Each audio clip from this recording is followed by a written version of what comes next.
Just after 2 a.m., something strange and terrifying happened in our neighborhood. Every single security camera feed suddenly went completely black. Garage doors stopped working and froze shut. Motion sensor lights, which usually flickered on at any sign of movement, remained stuck in place, glowing faintly or not at all.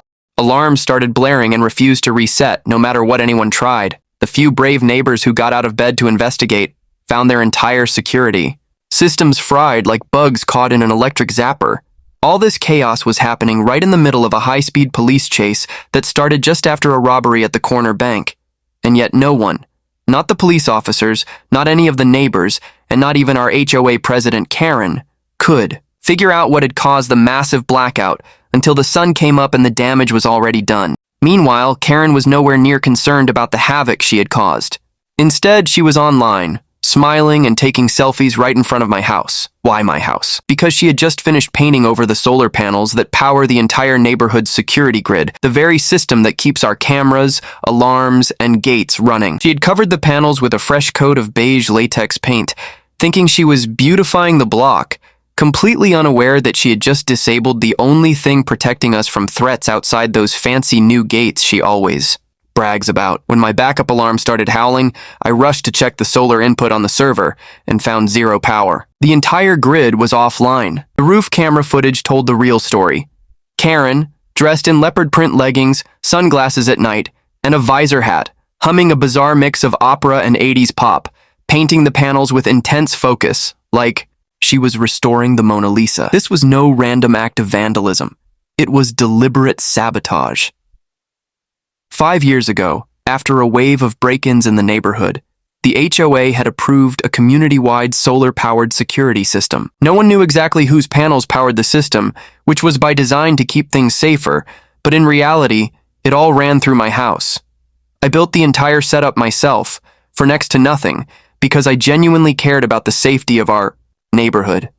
Every camera, every motion sensor, every alert was powered by those panels. Now, within just a few hours, Karen had turned all that into an expensive rooftop art project. To make matters worse, she had stopped the payments to the company maintaining the system the moment she took over as HOA president, and she had hidden or destroyed all official contracts proving the system's legitimacy. This was not a spur-of-the-moment prank. It was a carefully planned move she had been working on for years.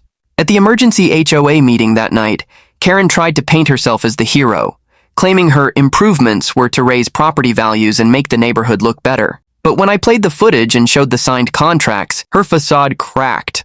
It became painfully clear that what she really wanted was complete control, a hidden, untraceable grip over the neighborhood, and she was willing to sabotage our entire security system to get it. There she was, humming that strange opera pop mashup, roller in hand, painting the panels like some kind of twisted artist. Then, just as the tension hit its peak, I projected the original contract onto the screen, huge and clear, with Karen's signature right at the bottom. She sputtered, claiming it was a deepfake.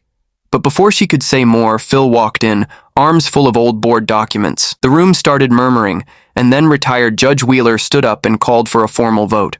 By the end of it, Karen was stripped of her power on the spot. But you know how these things go. It never ends that simply. Karen left quietly, no tantrums, just a cold, calculating look in her eyes. I told myself, she's not done. So I dug deeper into the system and checked a secret camera feed I'd installed. My own hidden insurance policy, never on the official plans. And what did I find? Karen hauling boxes of security equipment into the HOA shed, gear she'd bought under a fake name and never reported in the budget. She had been building her own private surveillance network. I called in Joel, an old friend, turned cybersecurity expert. We broke into the shed and found racks of cameras, a live server, and test footage. Proof that Karen had been spying on families, even their kids, recording everything off the books. This wasn't just HOA overreach anymore. It was criminal. I gathered all the evidence and sent it anonymously to the district attorney and county officials, but I wasn't about to let Karen slip away quietly. I organized a community meeting and showed everyone the footage, receipts, and the entire operation. People were furious. Karen tried to defend herself, saying it was all for our protection, but her arguments fell apart, especially when a teenager asked why a camera had been pointed at his sister's window. That was the last straw. Support vanished instantly. Calls for outside oversight echoed through the room, and Karen left alone. But the story didn't end there. That very night, I received an anonymous email with a screenshot from inside my own house. A camera I never installed was in my office. Karen had been watching me. That's when I went to the sheriff with everything. Within days, her house was searched.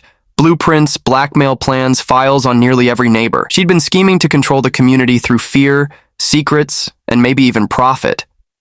With Karen charged and out of the picture, the community slowly began to heal. The old board returned, the security grid was rebuilt, distributed and transparent with no more secrets. We even started an oversight committee, rotating volunteers in and out. The family most affected by Karen's spying helped establish a legal group to educate other HOAs about privacy rights. Yet, just as I started to feel peace returning, a letter arrived with a flash drive and a note. "You won this time, but I wasn't working alone." On that drive were names, emails, vendor logins, a whole network of HOA leaders and hints of a much bigger plan. I sent everything straight to the DA. As I walked these streets, alive and breathing again, I realized justice isn't always served in courtrooms. Sometimes it's just ordinary people finally saying, enough. And this time, the only thing standing between us and the next storm is our courage to call out the darkness when it comes knocking. So, what do you think? Is this justice? Or just a brief pause before the next battle? Let me know, because honestly, this is the kind of fight that needs everyone's voice.